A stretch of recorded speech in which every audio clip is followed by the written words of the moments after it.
Ngayong araw, namili nga pala ako ng appliances. Pumipili nga pala ako ng TV. Ayan, pinasubukan ko rin nga pala yung speaker kasi kursunada ko. Siyempre, alam nyo na, darating na ang Pasko at bagong taon. Kailangan mag-ingay. Habang sineset up nga pala ni kuya yung speaker, kumakanta na rin ako para malibang-libang siya. Ine-explain sa akin ni kuya kung paano gagamitin yung amplifier at paano maglaglagan yung mga agiw sa loob ng bahay namin. Paano raw balubugin ang mga kapitbahay. Hahaha, hindi rin nakalusot kay kuya na kapag nag-iingay daw yung kapitbahay, lakasan ko pa raw. Itodo ko pa raw ng itodo kasi kayang-kaya naman daw. Kaya nasubukan ko, natuwa ako kasi sobrang lakas nito. Nakapili na rin nga pala ako ng TV na 65 inches. Sobrang laki. Alam nyo yun, dating pangarap ko lang, ngayon nabibili ko na. Yeah. Tapos gumagawa na nga pala ng resibo si kuya para mabayaran ko na sa counter. Lumapit din sa akin yung manager pati assistant manager para i-assist ako sa mga gusto ko. Namili na rin ako ng aircon kasi yung aircon namin sa bahay is luma na.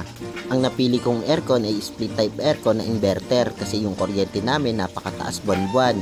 In-explain sa akin ni kuya kung paano kami makakatipid sa kuryente. In-explain din sa akin ni kuya kung paano ko kumputin yung konsumo namin sa kuryente at para malaman ko daw kung magkano yung babayaran ko sa Meralco. Tuwan-tuwa yung anak ko nung nakita niya yung malaking TV na mabibili namin. Mapapanood niya na raw yung mga idol niya na YouTuber at hindi na raw siya makikinood sa kapitbahay. Papalayasin pagtapos na ang palabas. Echos lang. Tetestingin nga pala ni kuya lahat na napili namin para sigurado na yung maibibigay sa amin ay maganda at siguradong walang sira. Ang nabili ko nga palang amplifier ay 2,000 watts at 15 inches na 2,000 watts na speaker. Nilabas na rin ni kuya yung 65 inches na flat screen TV para subukan at testingin.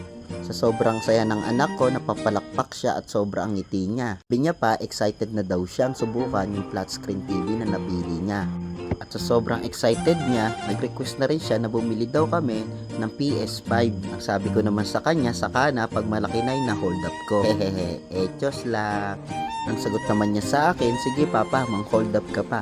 Lakihan mo pa, yung papasukin mong bangko. Hahaha. Habang nanonood ako sa napili kong palabas, si kuya naman sumingit para i-explain sa akin yung set para daw pagka ginamit ko, hindi raw ako magmukhang bobo kasi nga first time ko raw magkaroon ng TV. Ang sama nito ni kuya. Alam ko naman na bobo talaga ako pagdating sa mga appliances. Lumapit nga rin pala yung isa kong anak para tignan yung nabili naming TV. Hindi siya makapaniwala at gusto niya raw magtatumbling at pumasok sa loob ng TV. Iba talaga ang pakiramdam pag nakikita mo masaya ang mga anak mo. Lalo ka pang gaganahan magsumikap at magtrabaho. At sa tulong nila, lalo akong ginaganahan at papakita ko sa kanila kung gaano kalakas ang tatay nila. Ako kaya si Eugene at kalabang ko si Taguro. Ngek, saan galing yon? Ayun naman talaga ang purpose ng isang ama na maibigay yung pangangailangan ng kanilang mga anak. Iba talaga yung pakiramdam ng mga anak ko dahil sa sobrang saya, kita mo nagsasayaw pa. At sa sobrang saya, nakalimutan nila na papa nila ako at napa-appear pa na parang tropa lang. Pero ayos lang, nakita ko naman silang masaya. Ito naman kasi yung purpose ko kung bakit ko gustong bilhin yung mga bagay na gusto nila. Yung makita ko na masaya sila at malaman nila kung gaano ko sila kamahal. Pero ang totoo niyan, hindi naman talaga ako bibili ng TV. Pinagtitripan ko lang sila at nagkakanbas lang ako. Kaya nung narinig ng anak ko na nagkakanbas lang ako, nadismaya sila. Nagtatampo sila pero binawi ko kagad. Baka kasi umiyak. At habang naghihintay kami ng mga in-order ko, nagpe-prepare sila for picture taking daw. Siyempre, hindi ako magpapakipot-kipot pa. Picture taking na. Hindi ako makapaniwala nung nabili ko yung mga gusto kong bilhin para sa pamilya ko. Enjoy and happy life. Bye-bye. See you.